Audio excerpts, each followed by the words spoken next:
যে সূরাটার নাম হচ্ছে সূরাতুল জিলজাল।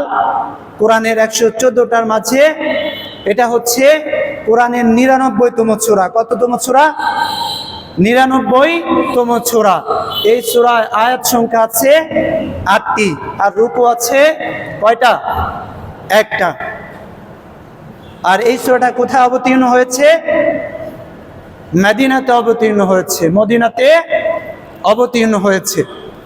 তাহলে আমরা বুঝতে পারলাম যে এই সূরার যে পরিচিতি, যে কোরআনের 114টা সূরার মাঝে 99তম সূরার নাম হচ্ছে সূরাতুল জিলজাল। সূরাতুল জিলজাল এই সূরাটা হচ্ছে কোরআনের 99তম সূরা। এই সূরার মাঝে 8টা আয়াত আছে, একটা রুকু আছে। এই সূরাটা মদিনাতে অবতীর্ণ হয়েছে। এবার আসেন এই সূরা নাজিলের প্রেক্ষাপট কি, কোন প্রেক্ষাপটে এই সূরাটা আল্লাহ রাব্বুল আলামিন নাজিল করলেন।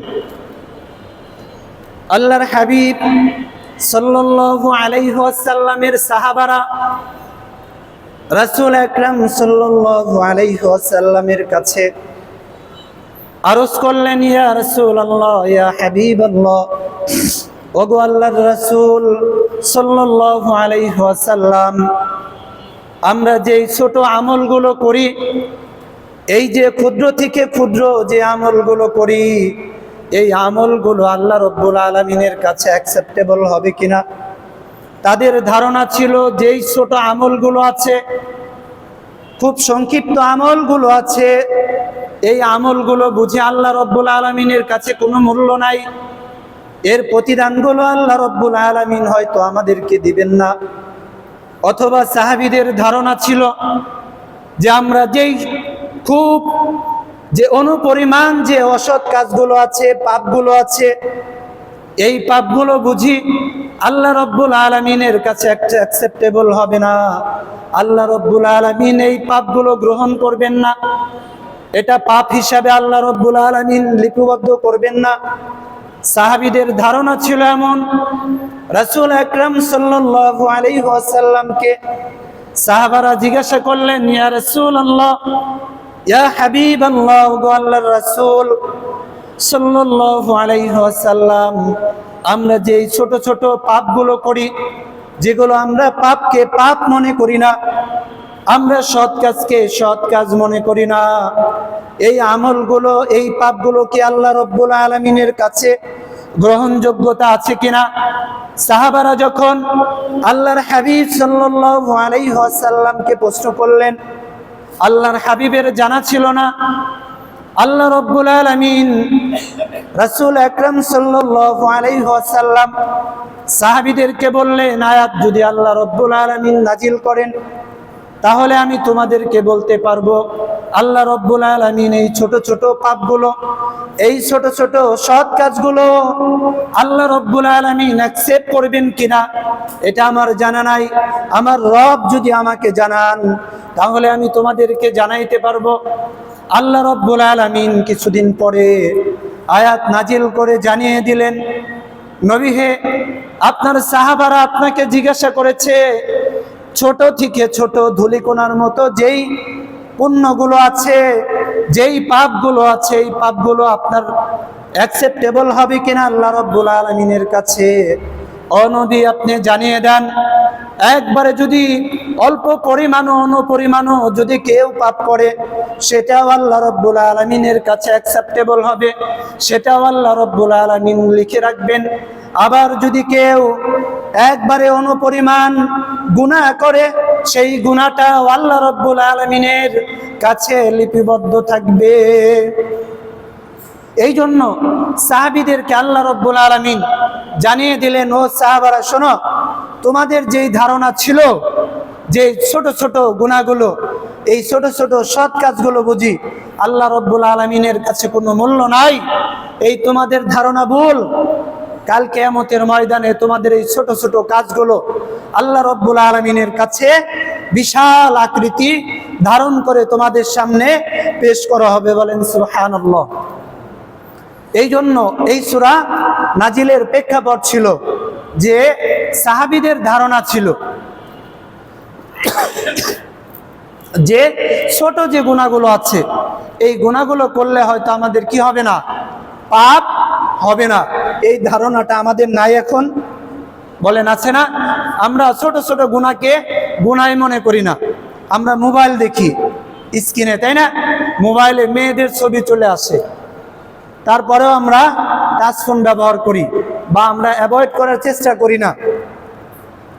এটাকে আমরা গুনাহ মনে করি না, তাই না? রাস্তায় গেলে আমাদের দৃষ্টি যায় একবার, আমরা দ্বিতীয়বার আবার কি করি, দৃষ্টি দেই, কিন্তু এটাকে আমরা গুনাহকে গুনাহ মনে করি না। আমরা অনেকে বিড়ি খাই, তাই না? খাই না অনেকে? এটাও আমরা গুনাহকে গুনাহ মনে করি না, বলি যে সিম্পল। অনেকে বলে মাকরুহ, কিন্তু না, এটাও কাল কিয়ামতের ময়দানে আল্লাহ রব্বুল আলামিনের দরবারে আপনার সামনে কি করা হবে, পেশ করবেন। এই জন্য আল্লাহ রব্বুল আলামিন তার সাহাবীদেরকে আয়াত নাজিল করে জানিয়ে দিলেন, ও সাহাবারা, তোমরা যেই ধারণা করেছিলে এটা ভুল, এটা রং, তোমাদের ছোট যে পাপগুলো আছে এটাও আমি আল্লাহ রব্বুল আলামিন যেমন লিপিবদ্ধ করব, এবং তোমাদের যে একবারে ক্ষুদ্র থেকে ক্ষুদ্র যেই ভুলগুলো আছে, যেই পাপগুলো আছে, সেগুলো আমি কি করব, লিপিবদ্ধ করব। এই জন্য প্রিয় ভাইরা, এই সূরার নাজিলের অন্যতম প্রেক্ষাপট হচ্ছে আল্লাহ রব্বুল আলামিন ছোট বড় সকল ধরনের গুনাহ আল্লাহ রব্বুল আলামিন কি করবেন, লিপিবদ্ধ করে রাখবেন।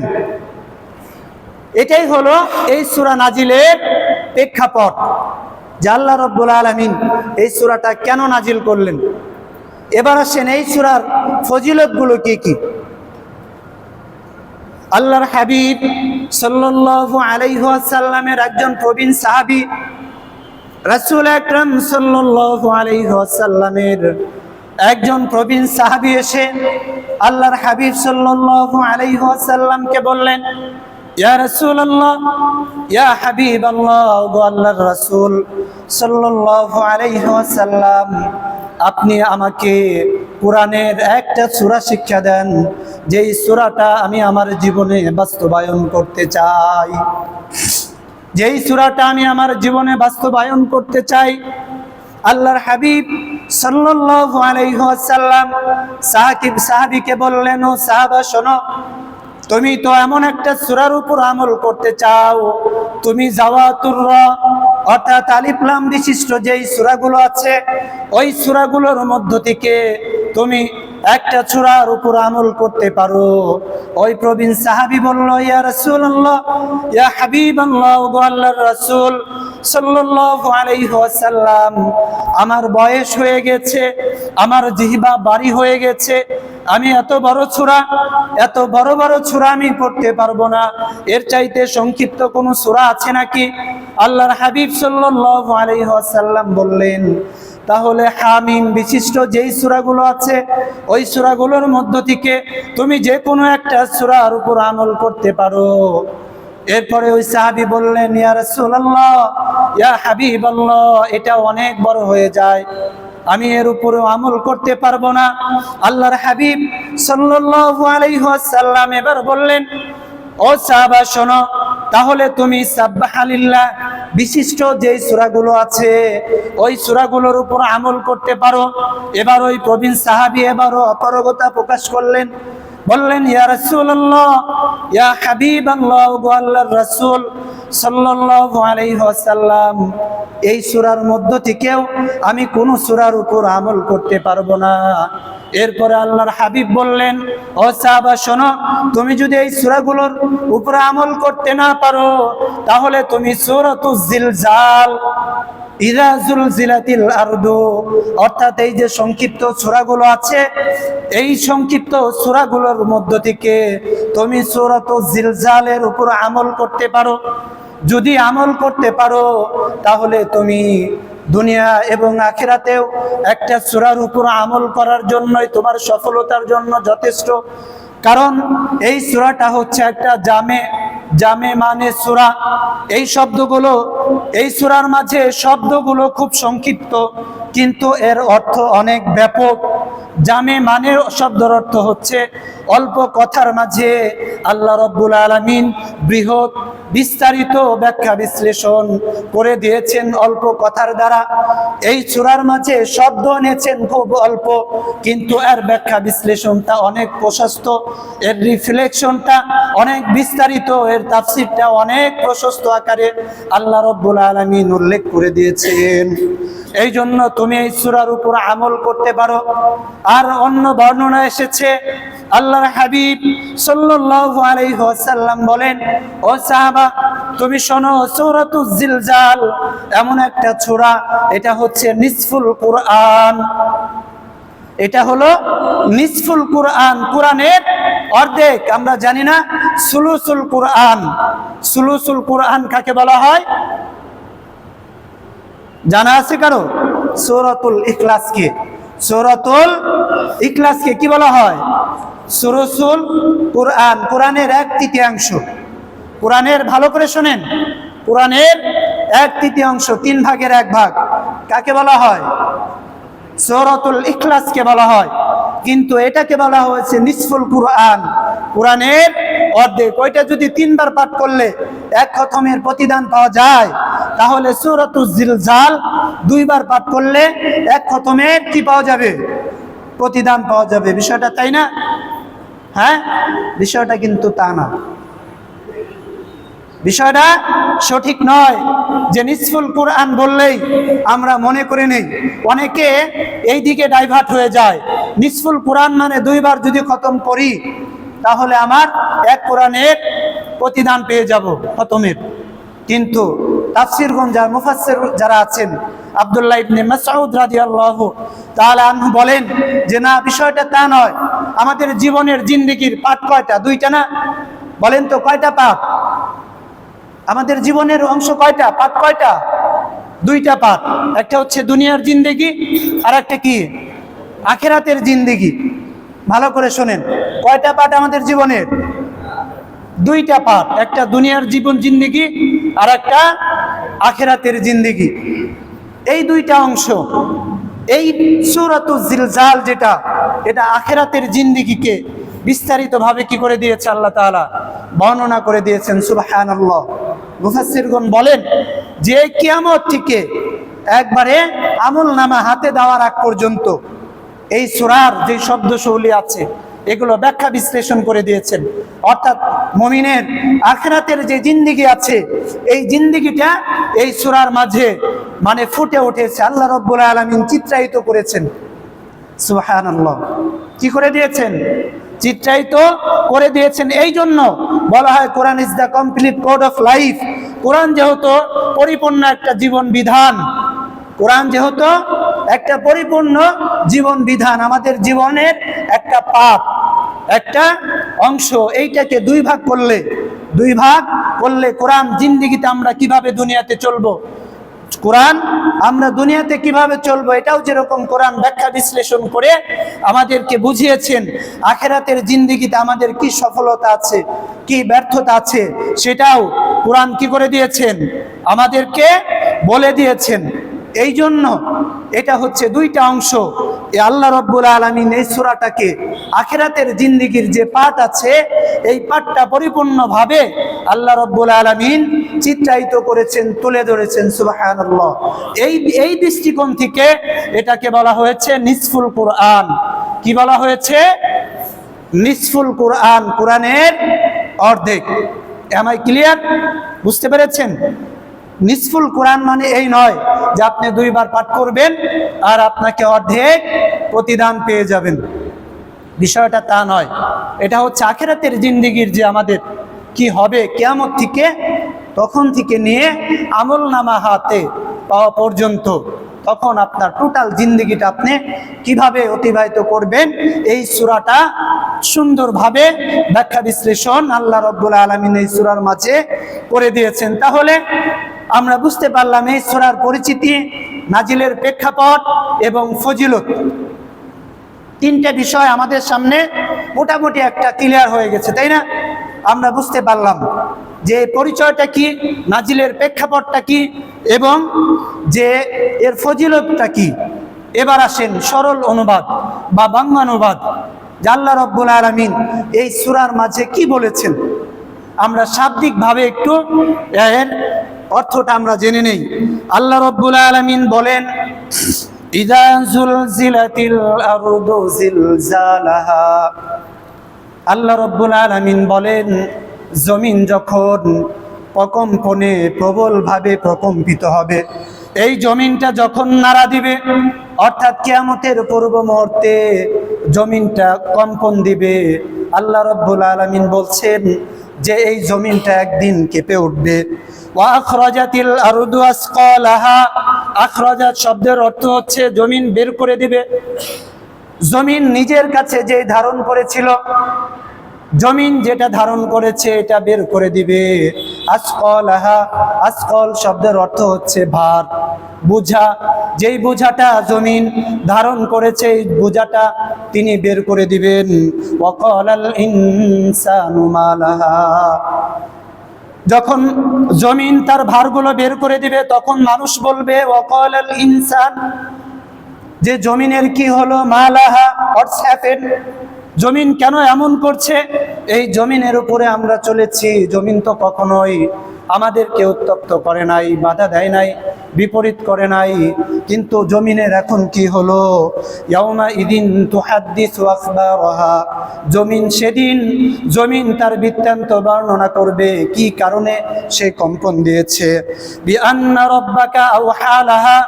জমিন বলবে আমার রব নির্দেশনা দিয়েছেন এই কম্পনের জন্য, আমি নিজে থেকে দেই নাই, আমার রব আমাকে নির্দেশনা দিয়েছেন, এই জন্য বিআন্না রাব্বাকা আওহা লাহা, এই জন্য আমি নারা দিয়েছি। ইয়াউমা ইদি ইয়াসদুরুন নাসু আশতাতা। ইয়াউমা ইদিন, সেদিন, ইয়াসদুরুন নাস, মানুষগুলো নির্গত হবে, বের হবে। ফেরেশতাগণ মানুষদেরকে এক এক দলে, আশতাতা শব্দের অর্থ হচ্ছে ডিভাইডেড করে দিবেন, আলাদা করে দিবেন, যে যাও তুমি ওই দলে যাও, তুমি এই দলে যাও, তুমি এইখানে দাঁড়াও। ফেরেশতাগণ এসে মানুষগুলোকে আলাদা করে দিবেন, ডিভাইডেড করে দিবেন। কেন দিবেন? লিউরাউ আমালাহুম। আল্লাহ রাব্বুল আলামিন বলেন আমি তাদেরকে এই জন্য পৃথক করে দিয়েছি, তাদের যে দুনিয়াতে আমলগুলো করেছে, যেই আমলগুলো করেছে ওই আমলগুলো আমি তাদের হাতে আজকে দিতে চাই, অর্থাৎ প্রত্যক্ষ করাইতে চাই। ফামান ইয়ামাল মিসকালা যাররাতিন খায়রান ইয়ারা। তারা যেদিন, তারা দুনিয়াতে যেই ছোট আমলগুলো, যাররা শব্দের অর্থ হচ্ছে অনুপরিমাণ, পারমাণু পরিমাণ যদি কেউ গুনাহ করে থাকে, ওই পুণ্য করে থাকে, পুণ্যগুলো কিয়ামতের ময়দানে আল্লাহ রাব্বুল আলামিন দেখাবেন। ওয়ামান ইয়ামাল মিসকালা যাররাতিন শাররান ইয়ারা। কেউ যদি অসৎ পরিমাণ, খুব অল্প পরিমাণ পাপ কাজ করে, সেটাও কাল কিয়ামতের ময়দানে আল্লাহ রাব্বুল আলামিন তাদেরকে দেখাবেন, তাদেরকে দেখাবেন। তাহলে এই সূরার মাঝে আল্লাহ রাব্বুল আলামিন বলেন যে পৃথিবী শুরু হবে কম্পনের মাধ্যমে, কিয়ামত শুরু হবে কম্পনের মাধ্যমে। যখন কম্পন শুরু হয়ে যাবে, জমিন যে তার ভার আছে, এই ভারগুলো কি করে দিবেন? বের করে দিবেন। মানুষ তখন অস্থির হয়ে যাবে। ওয়াকালাল ইনসানু মা লাহা। মানুষ বলবে জমিন তোমার কি হয়ে গেল, কি হয়েছে? এরপরে ইয়াউমা ইদিন তুহাদ্দিসু আখবারাহা। জমিন বলবে, জমিন সেদিন তার বৃত্তান্ত বর্ণনা করে দিবে কেন সে এমন কাজ করছে। বিআন্না রাব্বাকা আওহা লাহা। তিনি তার রবের অনুমতি প্রাপ্ত হয়ে ইয়াউমা ইদিন ইয়াসদুরুন নাসু আশতাতা। সেদিন মানুষকে ডিভাইডেড করা হবে, বিভিন্ন দলে, বিভিন্ন গোত্রে, উপদলে পৃথক করা হবে। কেন? লিউরাউ আমালাহুম। তাদেরকে আমল দেখানো হবে। ফামান ইয়ামাল মিসকালা যাররাতিন খায়রান ইয়ারা। কে ভালো কাজ করেছে অনুপরিমাণ, সেগুলোও তাদেরকে দেখানো হবে। ওয়ামান ইয়ামাল মিসকালা যাররাতিন শাররান ইয়ারা। কে অসৎ কর্ম করেছে অনুপরিমাণ, সেটাও কিয়ামতের ময়দানে আল্লাহ রাব্বুল আলামিন তাদেরকে কি করবেন? দেখাবেন। এটা হচ্ছে সূরাতুজ জিলজালের সরল বাংলানুবাদ। তাহলে আমরা বুঝতে পারলাম তো ইনশাআল্লাহ। এবার আছেন যে রিফ্লেকশন, এটার এই সূরার তাফসীরটা কি। আল্লাহ রাব্বুল আলামিন বলেন, ইযা যুলজিলাতিল আরদু জিলজালাহা। আল্লাহ রাব্বুল আলামিন বলেন, কিয়ামতের প্রথম ভয়ানক বিভীষিকাময় অবস্থা হচ্ছে, আল্লাহ রাব্বুল আলামিন জমিনকে নির্দেশ দিবেন, জমিন এবার তুমি নাড়া দাও। জমিনটা নাড়া দিবে, নাড়াটা এমন আকৃতি ধারণ করবে, নাড়ার আকৃতি যখন ইসরাফিল আলাইহিস সালাতু ওয়াস সালাম প্রথম সিংহায় ফুৎকার দিবেন, ফুৎকারের সাথে সাথে জমিনটা এমন ভাবে নাড়া দিবে, জমিনটা ফেটে চূর্ণ বিচূর্ণ হয়ে যাবে। এই জমিনের মাঝে যে পাহাড়গুলো আছে, পাহাড়গুলো তোলার ন্যায় উঠতে থাকবে, তারকারাজিগুলো খসে পড়ে যাবে। আল্লাহ রাব্বুল আলামিন সাইয়েদনা ইসরাফিল আলাইহিস সালাতু ওয়াস সালামকে এই জন্যই শুধু নিযুক্ত করেছেন যে তিনি বাতাসে তিনি তার বাঁশিকে ফু দিবেন। এই জন্য আল্লাহ রাব্বুল আলামিন সাইয়েদনা ইসরাফিল আলাইহিস সালাতু ওয়াস সালামকে নির্দেশনা দাঁড়িয়ে রেখেছেন, নির্দেশনা দিয়েছেন যে আমার নির্দেশনার সাথে সাথে তুমি যখন ফুৎকার দিবা, জমিনটা এমন প্রকম্পিত হবে, এমন ভয়ানক অবস্থা হবে, জমিনটা ফেটে চৌচির হয়ে যাবে, পাহাড়গুলো তোলার ন্যায় উঠতে থাকবে, মানুষগুলো পালায়ন করতে থাকবে। মা তার গর্ভধারণ বাচ্চাকে এমন ভাবে দৌড়াইবে যে বাচ্চা কোন দিক দিয়ে প্রসব হয়েছে মাও জানতে পারবে না। এমন ভয়ানক অবস্থা সাউন্ড হবে, মা তার শিশুর বাচ্চাকে দুধ খাওয়াইতেছে, দুধ রেখে বাচ্চা রেখে মা পালায়ন করবে। এমন ভয়ানক অবস্থায় কঠিন সিচুয়েশন হবে মানুষগুলো। আল্লাহ রাব্বুল আলামিন বলেন, ইযা যুলজিলাতিল আরদু জিলজালাহা। ওই অবস্থাটা বড় কঠিন, ওই সময়টা বড় কঠিন। আল্লাহর হাবিব সাল্লাল্লাহু আলাইহি ওয়াসাল্লামকে সাহাবারা জিজ্ঞাসা করলেন, ইয়া রাসূলুল্লাহ, ইয়া হাবিবাল্লাহ, ওগো আল্লাহর রাসূল, ওই সময় কি কোনো মুমিন বান্দা থাকবে না? আল্লাহ রাব্বুল আলামিনের নেককার বান্দা থাকবে না? আল্লাহর হাবিব সাল্লাল্লাহু আলাইহি ওয়াসাল্লাম বলেন, কিয়ামত যখন শুরু হবে, বিভীষিকাময় অবস্থার সময় আল্লাহ রাব্বুল আলামিন যখন জালজালা দিয়ে কিয়ামত শুরু করবেন, ওই সময় আল্লাহ রাব্বুল আলামিনের কোনো নেককার বান্দা থাকবে না। মানুষগুলো পাপ কাজে লিপ্ত থাকবে, মদের নেশায় নিমজ্জিত থাকবে, যত জেনা আছে জেনার মাঝে লিপ্ত থাকবে, যত ফাহেসা নাচ গান আছে নাচ গানের মাঝে লিপ্ত থাকবে। সবাই মাজলুম অত্যাচারিত হয়ে যাবে, জালিম হয়ে যাবে। বাচ্চা থেকে শুরু করে এলাকার প্রত্যেকটা মানুষ কিভাবে মাজলুমকে নিরীহ মানুষকে অত্যাচার করা যায়, সকলে এমন একটা টেন্ডেন্সি নিয়ে নিরীহ মানুষদেরকে অত্যাচার করবে। রাসূল বলেন, আল্লাহ রাব্বুল আলামিনের নেককার বান্দা থাকবে না। তখন আল্লাহ রাব্বুল আলামিন এই জমিনকে নির্দেশ দিবেন যে তুমি জালজালা হয়ে যাও, কম্পন সৃষ্টি করে যাও পৃথিবীতে। আল্লাহর হাবিব সাল্লাল্লাহু আলাইহি ওয়াসাল্লামের সাহাবারা রাসূলকে বললেন, ইয়া রাসূলুল্লাহ, ইয়া হাবিবাল্লাহ, তাহলে এখন কেন কম্পন হয়, এখন কেন ভূমিকম্প হয়? রাসূল আকরাম সাল্লাল্লাহু আলাইহি ওয়াসাল্লাম বলেন, ও সাহাবারা, এই জামানাতে এসেও মানুষ যখন ওই যুগের পাপগুলো নিজেদের মাঝে প্রকাশ করে, এই পাপগুলো যখন করে, তখন আল্লাহ রাব্বুল আলামিন তাদেরকে সতর্ক করে দেন যে গোলাম, এই পাপগুলো করা যাবে না, মদ খাওয়া যাবে না, জেনা করা যাবে না, চুরি ডাকাতি করা যাবে না, অন্যের হক মেরে খাওয়া যাবে না।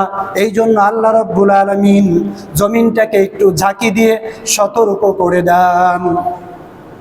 কি করে দেন? একটু ঝাঁকি দিয়ে দেন। কয়েকদিন আগে শ্রীলঙ্কায় হয়েছে না, বলেন, দেয় নাই? ঝাঁকি দিয়েছে বিল্ডিংয়ে।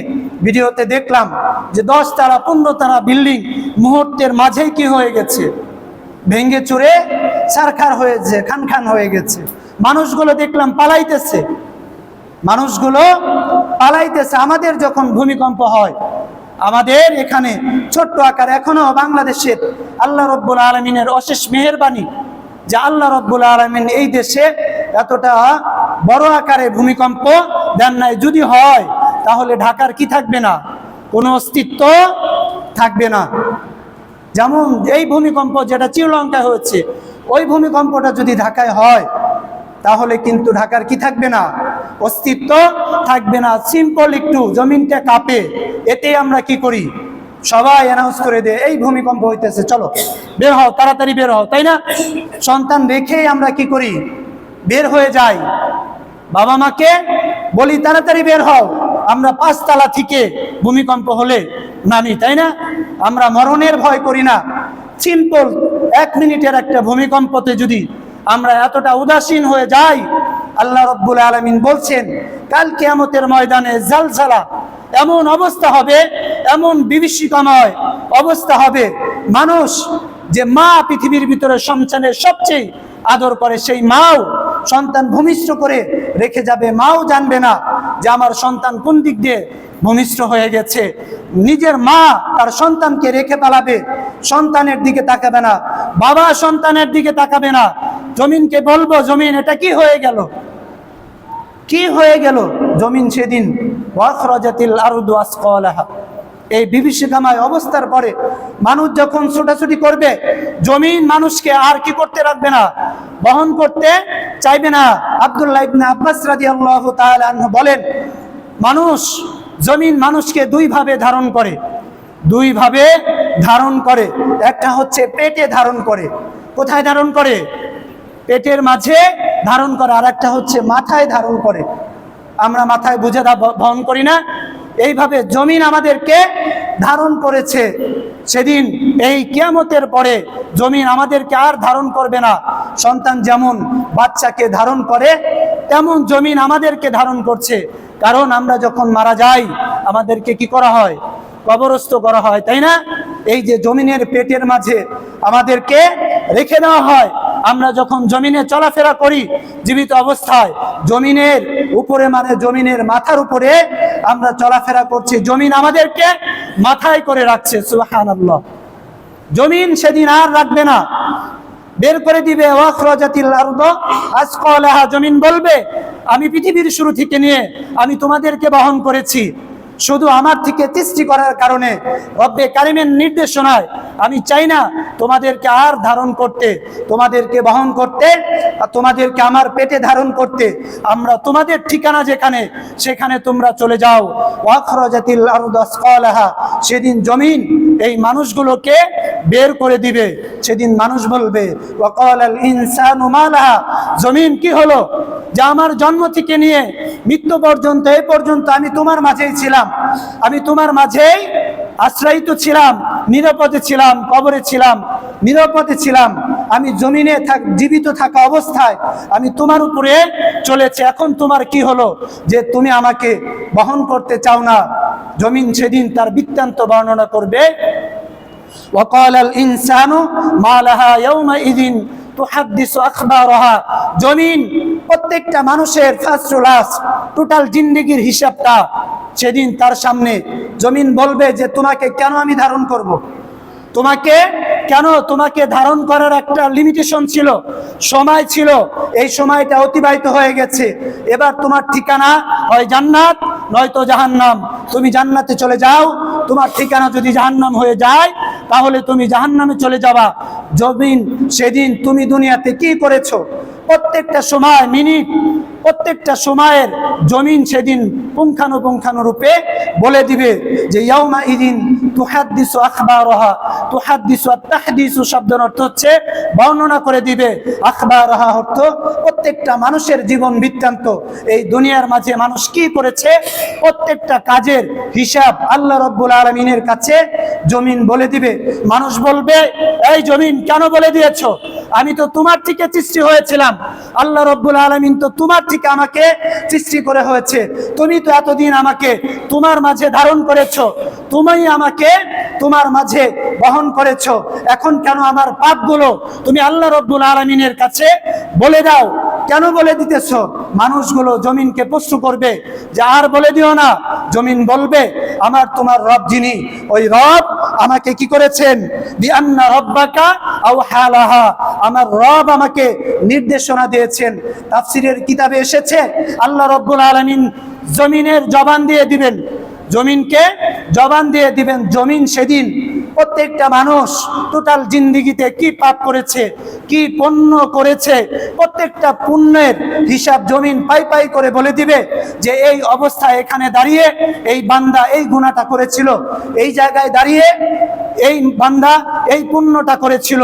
আজ আমরা যারা মসজিদে একত্রিত হয়েছি, এখানে এসেছি, কি কিয়ামতের ময়দানে জমিন এই জায়গাটা আল্লাহ রব্বুল আলামিনকে বলবেন, রব্বুল আলামিন এই মানুষগুলো এই জুমার এই তারিখে এই মানুষগুলো এখানে মসজিদে এসেছিল, এখানে এসে নামাজ আদায় করেছিল, তোমার বিধান তারা পালন করেছিল। কিয়ামতের ময়দানে জমিন সেদিন পরিপূর্ণভাবে বলে দিবে সুবহানাল্লাহ। এই জন্য কার নির্দেশে জমিন জবান থাকবে কার? জমিনকে আল্লাহ রব্বুল আলামিন জবান দিয়ে দিবেন। আমরা মনে করি জীবনটা বুঝি নিছক, নো। আপনার টোটাল জিন্দেগি আপনি জমিনের উপরে থেকেই তো আপনি অন্যায় করেন।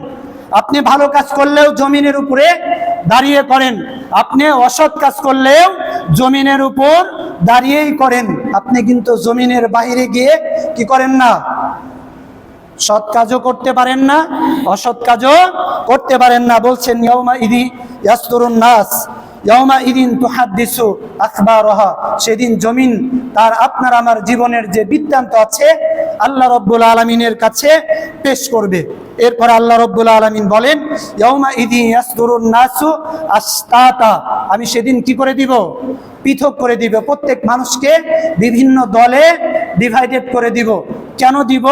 লিউরাউ আমালাহুম, তাদের আমলগুলো দেখানোর জন্য। সুবহানাল্লাহ। এবার বোঝেন কেন কিয়ামতের ময়দানে আল্লাহ রব্বুল আলামিন দাঁড় করাবেন আমাদের যে আমলগুলো আছে। একটা উদাহরণ দেই, যে একজন চোর চুরি করতে গিয়ে হাত কেটেছে, হাত কাটা গেছে, একজন চোরের চুরি করতে গিয়ে তার হাত কেটে দিয়েছে। কি পরিমাণ সে ভালো কাজ করলেও দেখবে, অসৎ কাজ করলেও দেখবে। চোরের হাত কেটে যাওয়ার পরে তার মৃত্যু হয়েছে। কিয়ামতের ময়দানে এই হাতবিহীন অবস্থায় সে উঠবে। এই সম্পদগুলো, যেই সম্পদ চুরি করতে গেছিল, এই সম্পদটা তার সামনে কি করা হবে? পেশ করা হবে। সম্পদ দেখে ওই চোর মনে করবে যে হায় হায়, এই সম্পদের কারণেই তো দুনিয়াতে আমার হাত কেটে দেওয়া হয়েছে। কি করা হয়েছে? হাত কেটে দেওয়া হয়েছে। সম্পদ বলবে যে ভাই আমাকে নাও, এটার কারণে দুনিয়াতে মানুষ তোমার কি করেছিল? হাত কেটে দিয়েছিল, এটা তোমার সম্পদ। ওই জমিন, ওই সম্পদ ওই চোরকে বলবে ভাই তুমি নিয়ে নাও। ওই চোর বলবে যে না, এই সম্পদের আমার আর কি নাই, দরকার নাই। সেদিন সে এই সম্পদ দিয়ে কি করবে? আমরা দুনিয়াতে যেই যে অসৎ কাজ করি, আমরা সুদ খাই, ঘুষ খাই, অসৎ পন্থায় আমরা সম্পদ অর্জন করি, অন্যের হক মেরে খাই। এই সম্পদগুলো কিয়ামতের ময়দানে আপনার সামনে কি করা হবে? পেশ করা হবে। এই সম্পদ দেখে আপনাকে বলবে ভাই আমি আপনার সম্পদ, যেই সম্পদগুলো আপনি দুনিয়াতে চেয়েছিলেন, এটাই তো আপনি চেয়েছিলেন, আসেন আমাকে ভক্ষণ করেন, আমাকে নেন, কাছে নেন। ওই মানুষগুলো সেদিন আর নেবে না। আল্লাহ রব্বুল আলামিন বলেন ফামান ইয়ামাল মিসকালা যাররাতিন, একবারে জাররা পরিমাণ কেউ যদি কোনো প্রতিদান নেয়, কোনো কাজের বিনিময়, এক গ্লাস পানিও খায়, ঠিক আছে, একটা সিগারেট না, একটা পানও খায়, তারপরেও এই প্রতিদানগুলো কাল কিয়ামতের ময়দানে আল্লাহ রব্বুল আলামিন বান্দার সামনে পেশ করে দিবেন, পিকচারাইজ করে দিবেন যে নাও বান্দা, তুমি দুনিয়াতে এই সম্পদের জন্য এই অন্যায় কাজগুলো করেছিলে, আজকে এই সম্পদগুলো তোমার জন্য, তুমি এগুলো ভক্ষণ করে জাহান্নামে চলে যাও। এই জন্য প্রিয় ভাইরা আমার, এই সূরাটা অনেক অনেক সিগনিফিক্যান্স, অনেক তাৎপর্য, আরো অনেক ব্যাখ্যা বিশ্লেষণ আছে। যতটুকু বললাম, আল্লাহ রব্বুল আলামিন যেন আমাদেরকে এই সূরাটার উপর আমল করার তৌফিক দান করেন, আমিন। ওয়া আখির দাওয়ানা আনিল হামদুলিল্লাহি রাব্বিল আলামিন। আমরা যারা কাবলাল জুমার 4 রাকাত নামাজ আদায় করিনি, ইনশাআল্লাহ।